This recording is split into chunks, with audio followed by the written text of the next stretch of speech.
Ποια ήταν η φετινή σας έμπνευση για το βραχιόλι του 2013? Όπως βλέπετε και στα χέρια των γυναικών που είναι γύρω μας ήταν ο φιόγκος.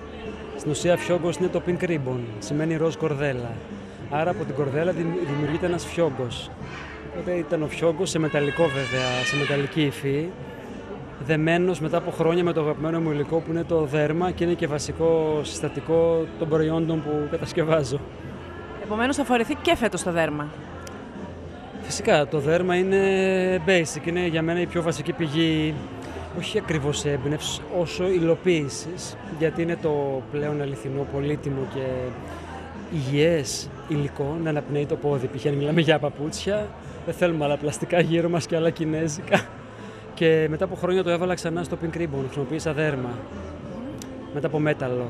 Συνδυασμός μετάλλου και δέρματος που το κάνει και ιδιαίτερα του δίνει μια έτσι looks υφή και παράλληλα μια και θηλυκότητα και ένα rock, έτσι, μια rock νότα.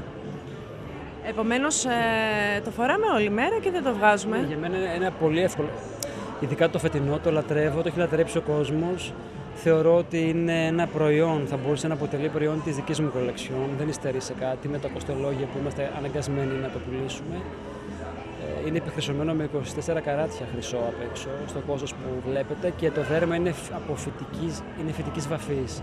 Δηλαδή λέγεται vegetable skin, που σημαίνει ότι είναι φιλικό προς το δέρμα, δεν δημιουργεί αλλεργίες. Και τα χρώματα είναι πάρα πολύ μπεμπέ, είναι soft, μέσα από εκεί περνάω και το μήνυμα ότι είναι πολύ τρυφερό. Επίσης το χρυσό, το μέταλλο δεν είναι χρυσό, είναι light gold, είναι ανοιχτό χρυσό, που σημαίνει ότι είναι και αυτό πολύ ευγενές και easy wear, είναι πολύ εύκολο το να φορεθεί γιατί είναι κάτι μεταξύ του ασημιού και του κίτρινου χρυσού. Και ταιριάζει και με τις περισσότερες επιδερμίδες.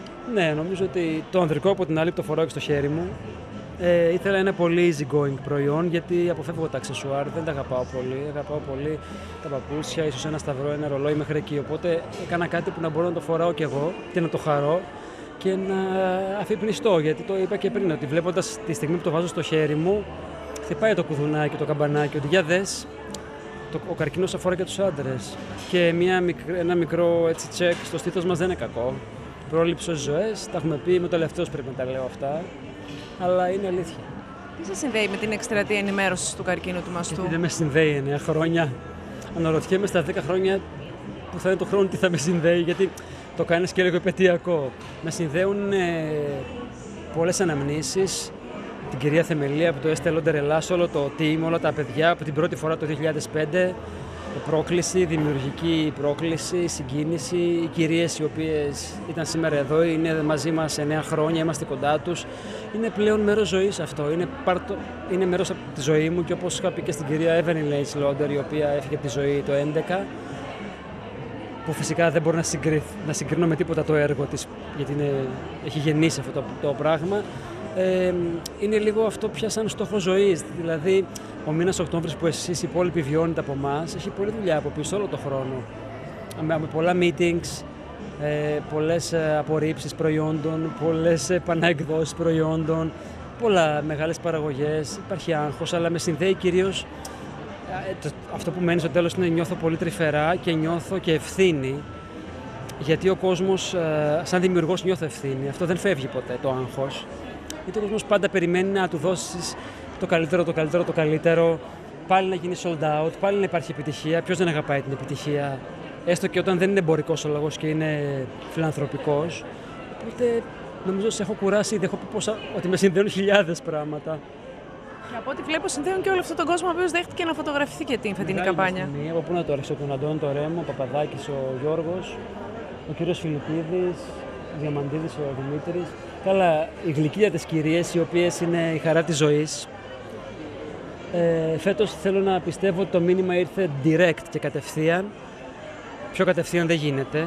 Ότι οι πρωταγωνίστρες της ζωής είναι τα πιο ζωντανά παραδείγματα που δείχνουν ότι ναι, είμαι καλά, είμαι εδώ και τελικά ο καρκίνος, με τον καρκίνο ζεις ή τον ξεπερνάς.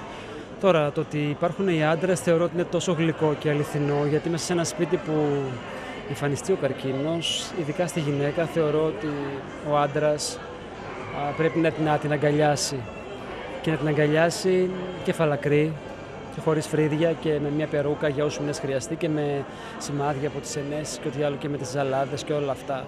Θα μου πείτε πόσο εύκολο είναι αυτό.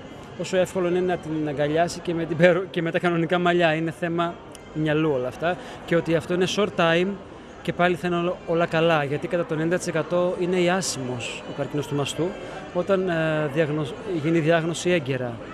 Οπότε αυτό το αγκαλιάζω, ο άντρας στη γυναίκα, θεωρώ ότι είναι πολύ καλό που φαίνεται μέσα από εδώ. Φυσικά, ξέρετε ότι δεν έχουμε κάποιον ψωνισμό, απλά βάζοντας κάποιους γνωστούς άντρες και κορυφαίους στο χώρο τους, με πολύ ωραία έτσι, παιδεία και αγωγή και όλα αυτά, σίγουρα η αφύπνιση δυναμώνει, γιατί πολλά μηνύματα στα Facebook, στα social, λέει γιατί να είναι επώνυμοι.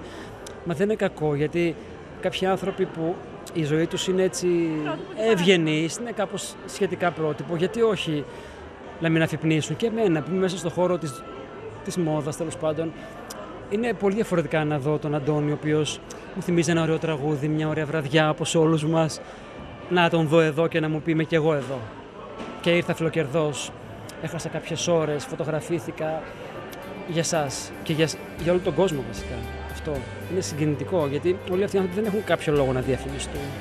Ίσα-ίσα που επιλέγουν που θα εμφανιστούν πια. Είναι πολύ πιο επιλεκτικοί από το παρελθόν.